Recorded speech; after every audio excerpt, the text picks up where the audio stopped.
Hey there, I've got a question for you.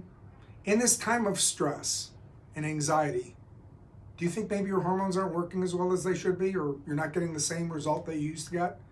I'm going to tell you what, it's very possible, and there are people out there that are saying just that. Why could that be? I'm going to give you 3 reasons why, in this time of stress under the pandemic, you might be having some difficulty getting the same result that you used to get with your hormones. Number 1, are you eating the way you should? Are you going to that pantry while you're working at home just a little bit too often? You know what? Refocus on your nutrition. Get those carbs out, get that gluten out, go back to eating healthy. That's going to make a world of difference. Number 2, are you exercising? Are you fed up with being at home? Are you fed up with walking? You've just closed it all down? Well, you know what? That's not the thing to do. Go out there, take a walk, go have some fun, ride a bicycle, enjoy the outdoors. I guarantee you, if you start to get out of your house, you'll feel better. And number 3, go have some sex. You know what?